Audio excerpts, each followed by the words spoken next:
Hello students, कैसे हो आप। चलिए आज शुरू करते हैं। आज का टॉपिक है कंप्लेंट लेटर। कंप्लेंट लेटर एक बहुत ही इंपॉर्टेंट टॉपिक है जो मोस्टली एग्ज़ाम्स में पूछा जाता है। तो चलिए शुरू करते हैं।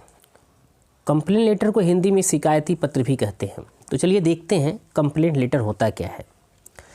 Complaint letter, a complaint letter is a letter that is written to the concern authority. Complaint letter या शिकायती पत्र इज़ अ लेटर, एक ऐसा लेटर होता है दैट इज़ रिटन टू, जो लिखा जाता है, टू कंसर्न अथॉरिटी, एक संबंधित प्राधिकरण अधिकारी को। If we are not satisfied with their services, अगर हम उनकी सेवाओं से संतुष्ट नहीं होते तब जो है हम कंप्लेंट लेटर को लिखते हैं। That has been provided by them to us, जो सुविधाएँ हैं, जो सर्विसेज हैं, जो हमें प्रोवाइड कराई गई हैं, अगर हम उससे जो है सेटिस्फाइड नहीं होते तो हम कंप्लेंट लेटर को लिखते हैं। आगे देखते हैं। It is usually formal in nature, सामान्यतः यह एक औपचारिक पत्र होता है। Sometimes order has been done by us, कभी कभी ऑर्डर जो होता है हमारे द्वारा कर दिया जाता है फॉर ए प्रोडक्ट, किसी एक प्रोडक्ट के लिए। But when we received it, जब वह प्रोडक्ट हम पाते हैं इन डिफेक्टिव फॉर्म में, तो then we write a complaint letter, तब हम कंप्लेंट लेटर को लिखते हैं टू द रिलेटेड अथॉरिटी, उनकी संबंधित जो अथॉरिटी होती है, जो संबंधित प्राधिकरण के लोग होते हैं उनको लिखते हैं, या पर्सन को लिखते हैं, और कंपनी को लिखते हैं अबाउट डिफेक्टिव प्रोडक्ट, उस डिफेक्टिव प्रोडक्ट के विषय में।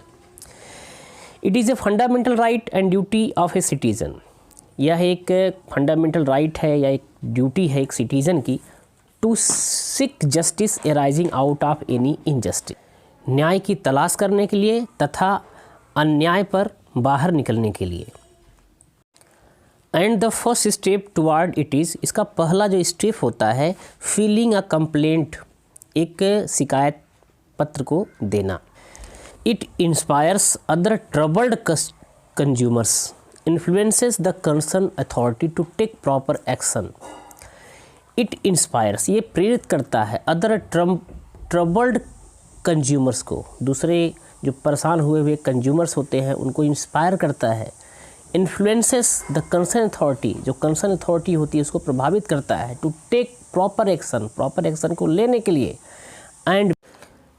एंड मेक्स द डिफ़ॉल्टर्स, और डिफ़ॉल्टर्स लोगों को बनाता है मोर लाइजिबल, अधिक जिम्मेदार, रिस्पॉन्सिबल, उत्तरदायी, एंड रिस्पॉन्सिव, संवेदनशील।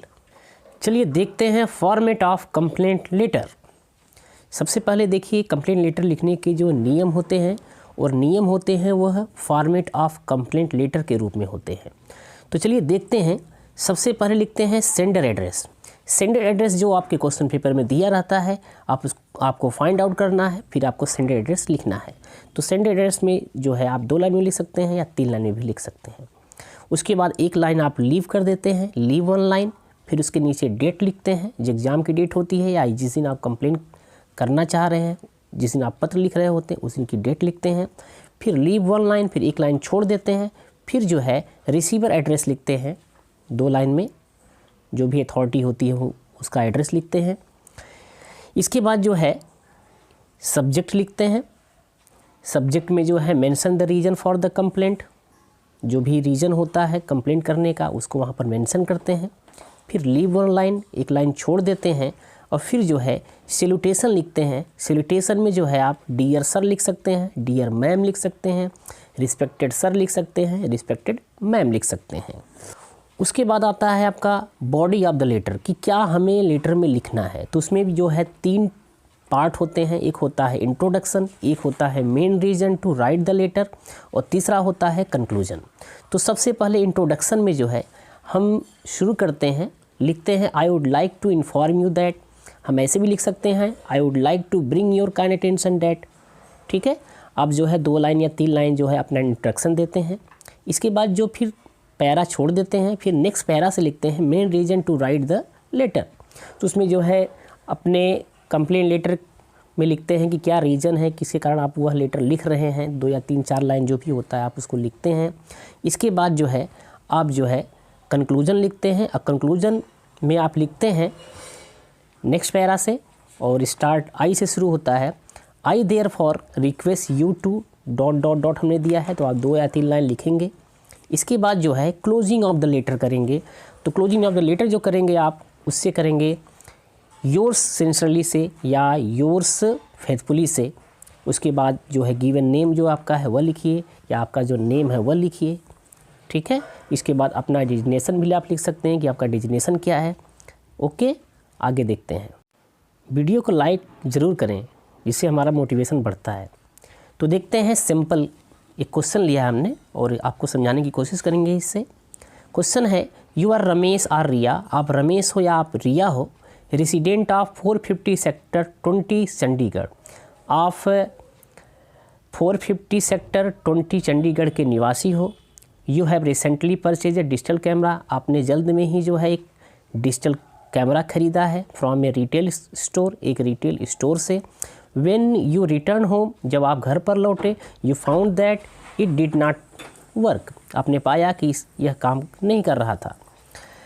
You called the customer care, आपने कस्टमर केयर के यहाँ बातें की अबाउट द प्रॉब्लम, उसके विषय में। But did not get any satisfactory response, लेकिन आपको जो है कोई भी संतुष्ट भरा कोई भी उत्तर आपको नहीं मिलता। तो राइट अ कंप्लेंट लेटर, एक शिकायती पत्र लिखिए टू द रिटेल मैनेजर को चंडीगढ़, एक्सप्लेनिंग योर सिचुएशन, अपने सिचुएशन को एक्सप्लेन करने के लिए, इन 120 to 150 वर्ड्स। तो पहले पता कर लेते हैं कि इसका सेंडर कौन है और रिसीवर कौन है। तो देखिए, सेंडर जो है आपका यहाँ पर 450 सेक्टर 20 चंडीगढ़, और रिसीवर आपके हैं the retail manager Chandigarh. Video पर कमेंट जरूर करिए कृपया। चलिए देखते हैं इसका आंसर। सबसे पहले हम लिखेंगे सेंडर एड्रेस। सेंडर एड्रेस हमने पता कर लिया है, जैसे इसका सेंडर एड्रेस था 450 सेक्टर 20, फिर निचली लाइन से लिखेंगे चंडीगढ़, उसका एड्रेस, उसके नीचे लिखेंगे डेट। डेट हमने आज की लिख रखी है, आप जो है एग्जामिनेशन की डेट लिख सकते हैं, या जिस दिन आप लेटर लिख रहे हैं उस दिन की आप डेट दे सकते हैं। यहाँ पर हमने 3 जनवरी 2000XX लिखा है, तो आप डेट लिखेंगे एग्ज़ाम की या उस दिन की जिस दिन आप लेटर लिख रहे होते हैं। इसके बाद आप एक लाइन छोड़ देते हैं, फिर लिखते हैं रिसीवर एड्रेस। रिसीवर एड्रेस में लिखते हैं टू, फिर अगली लाइन से द रिटेल मैनेजर, फिर नेक्स्ट लाइन उसी के नीचे से लिखेंगे, रिटेल मैनेजर के नीचे से लिखेंगे चंडीगढ़। तो आप एड्रेस इसी तरीके से लिखेंगे, एक प्रॉपर तरीके से, जिससे आपके मार्क्स नहीं कटते।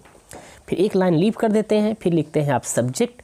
सब्जेक्ट के बाद आप कोलन का निशान लगाते हैं, फिर लिखते हैं complaint regarding the digital camera. फिर एक लाइन लीव करते हैं और फिर लिखते हैं सर या मैम। आप रिस्पेक्टेड सर भी लिख सकते हैं, रिस्पेक्टेड मैम भी लिख सकते हैं। फिर उसके नीचे से शुरू करेंगे, I would like to inform you that, मैं आपको सूचित कर देना चाहता हूँ कि I am resident of 450 sector 20, कि मैं 450 सेक्टर 20 चंडीगढ़ का मैं निवासी हूँ। आई वांट टू कंप्लेंट, मैं शिकायत करना चाहता हूँ about the digital camera, digital camera के विषय में, that I have recently purchase, जिसको मैंने जल्द में ही खरीदा है, फ्रॉम योर रिटेल स्टोर, आपके रिटेल स्टोर से, लास्ट सैटरडे। आप डेट के साथ डे भी लिखेंगे, जैसे हमने यहाँ पर डे लिखा है तो डे लिखेंगे, और डेट लिखा है तो डेट लिखेंगे। Your retail store last Saturday on 2 January 2000XX, full stop. इसके बाद आप लाइन छोड़ देंगे और नेक्स्ट पैरा से फिर लिखेंगे, थोड़ी सी जगह छोड़ने के बाद, this is latest technology digital camera off brand, ये जो है लेटेस्ट टेक्नोलॉजी डिजिटल कैमरा है। फिर ब्रांड का नाम लिखेंगे आप, रिसिप्ट नंबर लिखेंगे, रिसिप्ट नंबर है 23146XTD, तो कोई भी रिसिप्ट नंबर आप लिख सकते हैं, लेकिन आप एक्चुअल में लिख रहे हैं जो आपने कैमरा ख़रीदा था तो उसी का जो है रिसिप्ट नंबर आप लिखेंगे। विच वाज वर्किंग फाइन, जो अच्छे तरीके से काम कर रहा था। व्हेन आई परचेज इट, जब मैंने इसे ख़रीदा था। But when I reach my home, लेकिन जब मैं घर पहुंचा, I found that there seem to be a problem in the camera lens, मैंने पाया there seem to be a problem, मुझे प्रतीत हुआ एक समस्या in the camera lens, camera के लेंस में। मोर एवर इसके अतिरिक्त the shutter mechanism was also faulty, जो शटर मैकेनिज्म था वह भी आल्सो बिल्कुल फॉल्टी था। I immediately called the customer care of your retail store, मैंने तुरंत जो है आपके रिटेल स्टोर के कस्टमर केयर को मैंने कॉल किया, मैंने फ़ोन किया। The concern representative refuse to replace the camera, जो वहाँ पर कंसर्न रिप्रेजेंटेटिव थे उन्होंने रिफ्यूज़ कर दिया to replace the camera, camera को रिप्लेस करने के लिए। And also not friendly enough to listen anything, और उन्होंने बिना किसी मित्रवत बात व्यवहार के ही मेरी बातों को भी उन्होंने नहीं सुना। वीडियो को शेयर ज़रूर करें। चलिए अब लिखते हैं कंक्लूजन। कंक्लूजन की शुरुआत करते हैं हमेशा I therefore request you to से। तो शुरू करते हैं आई देयर फॉर, देखिए कॉमा लगा है तो कॉमा भी आप ध्यान देंगे, कॉमा जरूर देंगे। I therefore request you to kindly interfere in the matter, कि मैं आपसे रिक्वेस्ट करता हूँ टू काइंडली इंटरफियर, कि कृपया करके आप इंटरफियर करिए इन द मैटर, इस मामले में। एंड हेल्प मी, मेरी मदद करिए, either getting a replacement of the digital camera, जिससे मुझे डिजिटल कैमरा का रिप्लेसमेंट मिल सके, और गेटिंग द फुल रिफंड, या मुझे उसका फुल रिफंड मिल सके अमाउंट के रूप में एज सुन एज पॉसिबल, जहाँ तक संभव हो सके। फिर आप फुल स्टॉप कर देते हैं, नेक्स्ट लाइन लिखते हैं थैंकिंग यू, फिर नेक्स्ट लाइन में आप कंप्लीमेंट्री क्लोज करते हैं योर्स सिंसियरली या फेथफुली से। उसके बाद अपना नेम लिखते हैं, जैसे कि रमेश या रिया है, उसके नीचे डेजिग्नेशन आप लिखते हैं। तो आप अपना नाम भी लिख सकते हैं या क्वेश्चन पेपर में जो नाम दिया रहेगा वह लिख सकते हैं। तो हमें आशा है कि आप लोगों को ये कंप्लेंट लेटर पूरी तरीके से समझ में आ गया होगा। बस आप लोगों से बस यही रिक्वेस्ट है कि अगर आपने मेरा चैनल सब्सक्राइब नहीं किया है तो कृपया करके मेरे चैनल को सब्सक्राइब करिए और बेल आइकन प्रेस करिए, जिससे मैं कोई नया वीडियो डालूं तो उसकी नोटिफिकेशन आपको मिलती रहे। Okay, thank you, good bye.